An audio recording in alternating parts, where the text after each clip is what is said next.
Are you waking up 2, 3, even 4 times a night just to rush to the bathroom, sometimes barely making it in time? Do you ever feel a small, sudden leak when you laugh at something funny, when you sneeze, or even when you bend down to tie your shoes or stand up too quickly? Have you felt a strange heaviness in your lower belly, a kind of dragging or pressure, but you're not sure what it is or how to talk about it? Or maybe you've started avoiding long walks, long car rides, or even social events because you're worried about finding a bathroom. Just in case, if any of this sounds familiar, you are not alone. And more importantly, you are not crazy. Because while most people chalk this up to just aging, or just part of life after menopause, or just something that happens to men after prostate surgery, the truth is far more revealing and far more hopeful. What you may be experiencing is something that millions of older adults are silently suffering from, even though almost no one talks about it. Not your friends, not your family, not even your doctor. But today, we're going to talk about it. Openly, honestly, and without shame. Because this isn't just an inconvenience, it's a health crisis, a silent one. And it's more common than you think. It's called pelvic floor decline. And it may be the missing link behind why your body suddenly feels unfamiliar, why your core feels weaker, and why your confidence has quietly taken a hit. The pelvic floor is a group of muscles, yes, muscles mejor, that support your bladder, bowel, and in women, the uterus. These muscles are like a hidden trampoline holding everything in place and helping control the most basic personal functions of your body. But just like any other muscle, the pelvic floor can weaken. From childbirth, from surgery, from chronic coughing, from heavy lifting, from a sedentary lifestyle, and, yes, from hormonal changes during aging. When it weakens, it can lead to a cascade of symptoms that are disruptive, distressing, and deeply embarrassing. Urgency or frequency that keeps you on constant alert for the nearest restroom. Leakage that steals your dignity and independence. A bulging or falling out sensation that makes movement uncomfortable. Pain or discomfort in your lower back or pelvis that no one can quite explain. And here's the hardest part. Most people don't connect these dots. They assume it's aging. Or worse, they suffer in silence, thinking nothing can be done. But that's simply not true. Pelvic floor decline is treatable, reversible, preventable. You do not have to accept this as your new normal. In fact, with the right knowledge, exercises, and care, many people regain control, strength, and confidence, often in just a few weeks. So if you've been struggling with any of these symptoms, I want you to remember this. You are not alone. You are not broken. And there is real hope, because the moment we start talking about pelvic floor decline is the moment we can finally start healing from it. Stay with me, because in this video, we're going to explore what causes pelvic floor decline, why it's so misunderstood, and what you can start doing today to support your pelvic health and reclaim your body, your comfort, and your life. Let's break the silence together. Let's begin with something that almost no one ever told you. Not in your 40s, not in your 50s, and probably not even in your 60s. Not your doctor, not your fitness instructor, not the articles you read on aging gracefully. And yet, it's one of the most important things you need to understand about how your body works and what may be quietly changing inside you without your awareness. Your pelvic floor, the very base of your core, is not just some muscle down there. It's a complex hammock-shaped network of muscles, ligaments, and connective tissue that stretches from your pubic bone to your tailbone. It supports some of the most vital organs in your body: your bladder, your bowels, and if you're a woman, your uterus. Think of it like the foundation of a house. If the foundation shifts, even just slightly, the entire structure above begins to feel it. Cracks start to show. Doors don't close the same way. Things feel off. That's exactly what happens when your pelvic floor muscles weaken or lose coordination. What most people don't realize is that your pelvic floor is deeply involved in almost every aspect of your physical function, even beyond what you might expect. It helps regulate your bladder and bowel movements.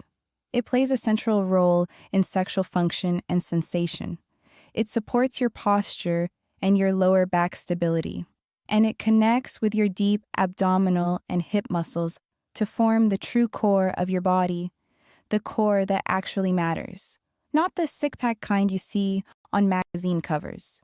But over time, this powerful network can begin to weaken, quietly, slowly, often without obvious warning. And the reasons are many. Childbirth, especially vaginal births or forceps deliveries, can overstretch and strain the pelvic floor muscles. Menopause triggers a sharp decline in estrogen, which thins and dries the tissues, reducing elasticity and support. Prostate surgery in men often severs or damages nerves that control pelvic floor strength. Sedentary lifestyles reduce muscle tone, weakening the pelvic region from lack of use. Frequent straining during bowel movements, chronic coughing, obesity, and even years of high-impact exercise can also stress these muscles beyond what they were designed to handle. And here's the catch. Pelvic floor decline doesn't usually announce itself with a bang. It creeps in with quiet symptoms you might brush off at first. You might start to notice leaking a little when you laugh, sneeze, or lift something heavy, a growing sense of urgency, needing to pee more often, or rushing to the bathroom with little warning. A feeling of heaviness or pressure in the lower belly, like something is pushing downward.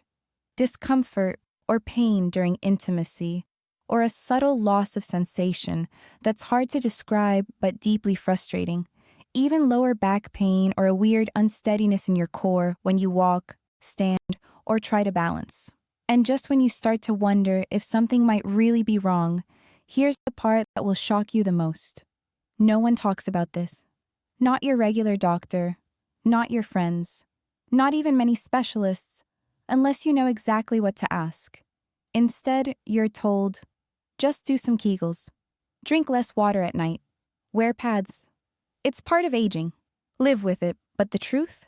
This is not just part of getting older. This is a real, treatable, and very common muscular decline, and once you understand what's really happening, you can begin to take back control of your body, of your comfort, and of your dignity. Most doctors don't talk about pelvic floor decline. Not during your annual checkup. Not after you've had children. Not during menopause. Not even after prostate surgery. Why? It's not because they don't care. It's not because they don't want to help. It's because the system is broken. And because this topic lives in the shadows of medicine, tucked away beneath layers of discomfort, stigma, and outdated beliefs. Unless you bring it up clearly, directly, and sometimes repeatedly, it's very likely your doctor won't ask. Even if you hint at leaking urgency or discomfort down there, the conversation often gets redirected or shut down completely. Why does this happen? Because our medical system is often focused on treating surface symptoms, not finding or addressing the deeper root causes. Because incontinence, pelvic pain, or sexual dysfunction after 50 has been shamefully normalized, written off as just what happens as we get older. Because women's health and pelvic health in general have been historically underfunded, understudied, and underprioritized. Because pelvic floor decline isn't seen as life-threatening. So it's often ignored, minimized, or labeled as non-urgent. And because, let's face it, these symptoms are awkward to talk about. They're personal. They're vulnerable. They're tied to identity, independence, intimacy, the things we rarely feel safe discussing openly, especially as we age. For years, I thought it was just me. I thought I was the only one waking up at night, rushing to the bathroom, praying I'd make it in time. The only one slipping a pad into my underwear, just in case. The only one who felt a strange pressure in my lower body and didn't know how to explain it. The only one who started turning down social invitations, avoiding long drives, or mapping out bathrooms everywhere I went. I was embarrassed, ashamed, even afraid. Afraid I was aging too fast. afraid I was falling apart, afraid this was it, that nothing could be done. I didn't tell my friends, I didn't tell my partner, I didn't even tell my doctor. Why would I? I thought this was normal. I thought I had to just deal with it. I didn't realize it had a name. I didn't realize it was a real condition. I didn't realize it was treatable. And that's the most heartbreaking part of all this. So many people, especially women after menopause and men after prostate changes, are suffering in silence, carrying around a burden they never talk about, thinking it's too late, thinking they missed their chance, thinking this quiet struggle is just their cross to bear. But here's what I wish I could shout from the rooftops. It's not too late. You are not alone. And you do not have to live like this. You don't have to accept leaking, pressure, pain, or shame as your new normal. You don't have to rearrange your life around a weakening pelvic floor. You don't have to suffer in silence or in public ever again. Because once you understand what's really going on inside your body, you can begin to take steps to support it, to strengthen it, to heal. There is a path forward, and it begins with breaking the silence, one honest conversation at a time. Here's the good news. And yes, there is good news. You can take back control. You can feel strong again. You can reclaim the comfort, confidence, and ease that you may have quietly grieved for years. Because despite everything you may have been told or not told, your body is not broken. It may just need the right kind of attention, the right kind of movement, and most importantly, the right kind of support. It starts with a simple truth. Your pelvic floor is made of muscles, just like your arms, your legs, your back. And muscles can be trained. They can be strengthened. They can even be retrained after years of dysfunction. Yes, even in your 50s. Yes, even in your 70s. Yes, even after childbirth, surgery, menopause, or prostate issues. It's never too late. There are gentle, low-impact exercises, specifically designed for older adults, that can target and reawaken your pelvic floor muscles. You don't need to hit the gym. You don't need special equipment. You don't even need to break a sweat. These movements can be done sitting in a chair, lying on your back, or standing in your kitchen. They often focus on breath, alignment, and small, intentional muscle engagement, the kind that builds real control from the inside out. You can start with just 5 minutes a day and see noticeable improvements in bladder urgency and leakage pelvic pressure or heaviness posture and back support, even intimacy and sensation. And here's something else most people don't realize. There are real licensed professionals, physical therapists who specialize exclusively in pelvic floor health. They're trained to work with women postpartum and postmenopause, men recovering from prostate surgery, adults of any age dealing with pain, leakage, prolapse, or core weakness. And no, pelvic floor therapy isn't just for women. There is help available for men too, though it's even more under-discussed.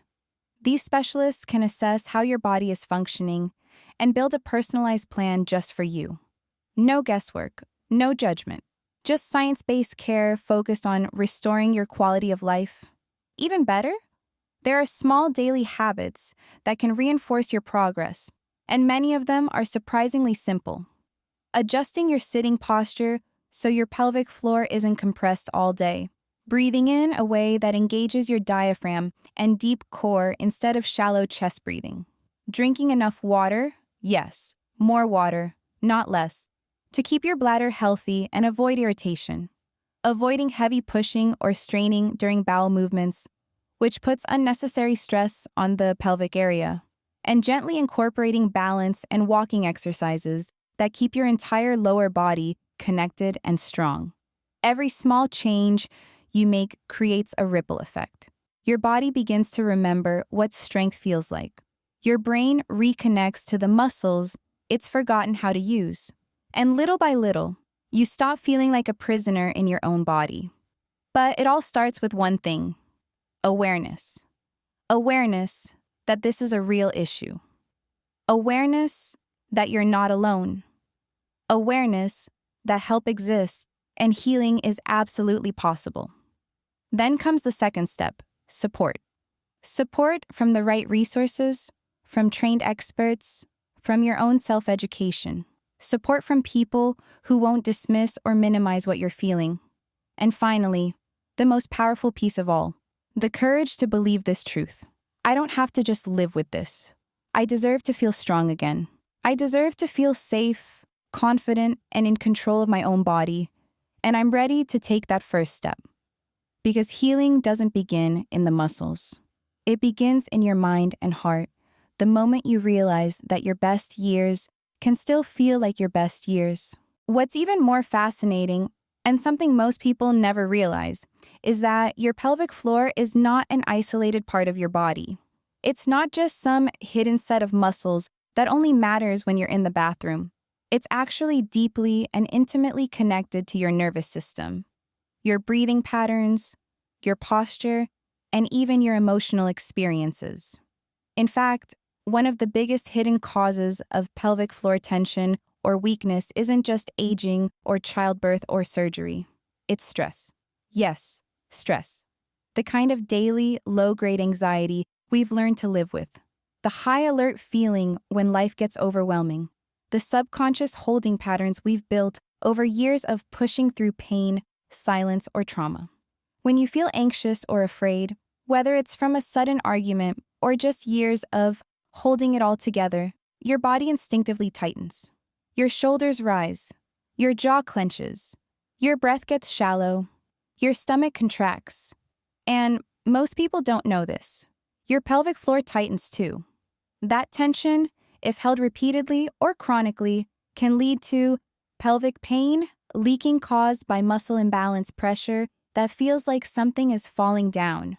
Or the opposite, muscles that become so overworked, they shut down and stop supporting you properly. But it doesn't stop there. Your breath is another major key. Your diaphragm, the muscle that controls your breathing, works like a partner with your pelvic floor. When you breathe deeply and fully, your diaphragm expands downward, and so does your pelvic floor. They move in a rhythm, like a dance. But when you live in fight or flight mode, your breath becomes fast and shallow, stuck high in your chest, and that disconnects the whole system. Suddenly, your core becomes weaker. Your pelvic floor becomes either too tight or too loose, and your posture starts to collapse inward, further contributing to leakage, back pain, and fatigue. And if we go one layer deeper, here's something few people ever talk about. Your emotions, especially unprocessed ones, can live in your body. The pelvic region, in particular, is often where we store shame, fear, trauma, and grief. Have you ever felt yourself clench up when you're nervous? Or noticed a sudden sensation of pressure or tightness when talking about something painful? That's not your imagination. That's your nervous system trying to protect you. By guarding and gripping in the very place where vulnerability lives. For many, pelvic floor dysfunction is not just a physical issue. It's an emotional one too. And healing it requires gentleness, awareness, and support, not just exercise. And this brings us to perhaps the most important message of all. You do not need to suffer in silence. You don't have to keep pushing through discomfort. You don't have to pretend it's not happening.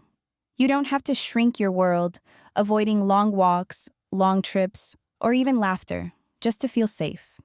What you do need is this: the knowledge that your symptoms are real, the permission to talk about them without shame, the understanding that there is help and you are worthy of it. And most of all, the courage to take the first step. It doesn't have to be a giant leap. It can be something as small as mentioning it to your doctor, watching a video, trying a breathing exercise, calling a pelvic floor therapist, telling a friend. Every healing journey begins with one small choice, a choice to believe that your comfort, your body, your peace of mind matter. So take that first step. Start the conversation, because your body is listening, and it's ready to feel free again. If this message resonated with you, really resonated, then please, don't let it stop here. Don't just click away and return to silently wondering or suffering. Because if this video made you feel seen, heard, or understood, there's a very good chance someone else in your life needs to hear it too. Maybe it's your sister, your spouse, a friend from your walking group, someone in your community who's been quietly dealing with the same discomfort, thinking they were the only one. Share this video with them. Not to scare them, not to overwhelm them, but to open a door to healing, relief, and the simple but powerful truth that they are not alone. And while you're here, take a moment to leave a comment below. You don't have to share every detail. Even a simple, "That's me," or "I thought I was the only one," could be the lifeline that helps someone else feel brave enough to speak up. Because when we talk about the things we've been trained to hide, we help remove the shame for ourselves and others. Let's create a space here where people can feel safe to be honest, to be human, to begin again. And if you found value in what you heard today, if you learned something new or just felt a little more hopeful, then subscribe to the channel. We talk about the real things here, the things your doctor may not mention, the things that affect your body, your mind, and your dignity as you age, things that matter to you, to all of us. Because here's what I want you to know, in case no one else has said it to you today. You are not broken. You are not a burden. You are not too old to heal, to grow, or to feel vibrant again. You are not alone. There are millions of people walking this same road. Quietly, yes, but they're out there. And many of them are now finding their way to real relief, just like you. And it is never too late. Not too late to get stronger. Not too late to feel more in control. Not too late to reconnect with your body, your confidence, or your sense of wholeness. You deserve to feel good in your body. You deserve comfort, confidence, and joy, not just survival. So take that next step. Reach out, comment, share, subscribe. Because your healing journey is just beginning, and we're in it together.